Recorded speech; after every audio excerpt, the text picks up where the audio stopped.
जय महाराष्ट्राच्या बातमीनंतर अकोला जिल्हा रुग्णालयाला जाग आल्याचं पाहायला मिळतंय।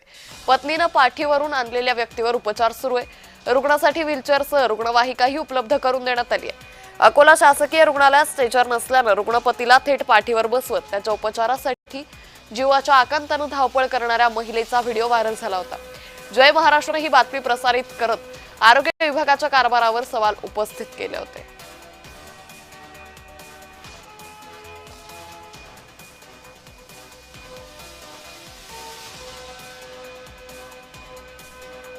4 दिवसापूर्वी जो व्हिडिओ जो आहे व्हायरल झाला होता आणि सोशल मीडियावर फिरत होता की एक पत्नी आपल्या पतीला पाठीवर घेऊन वणवण फिरत असतानाचा व्हिडिओ तो व्हायरल झाला होता। त्यानंतर जे आहे संतापजनक प्रक्रिया ज्या आहेत त्या सोशल मीडियावर उमटत होत्या। त्यानंतर त्यांच्यामध्ये जे आंदोलन झालं त्यांच्यावर एक महिला जी होती तिने ते व्हिडिओ व्हायरल केल्याचं सांगितलं आहे। ती समोर आली होती, तिने तो व्हिडिओ काढल्याचा दावा तिने केला होता।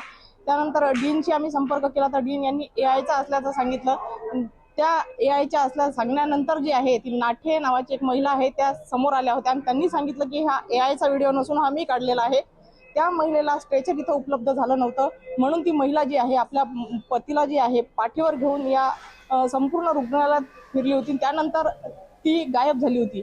आज रुग्णालयातूनच आम्हाला समजलं की ती महिला जी आहे आपल्या पतीला रुग्णालयात उपचारासाठी घेऊन आली आहे आणि आता जे आहे आपण पाहू शकता त्या महिलेच्या पतीवर जे आहे उपचार सुरू आहेत। डॉक्टर सुद्धा त्यांची काळजी घेत आहे आणि आता जे आहे त्यांच्यावर नीट उपचार चालू आहे, लक्ष सुद्धा देण्यात येत आहे। वर्षा मोरे, जय महाराष्ट्र न्यूज, अकोला।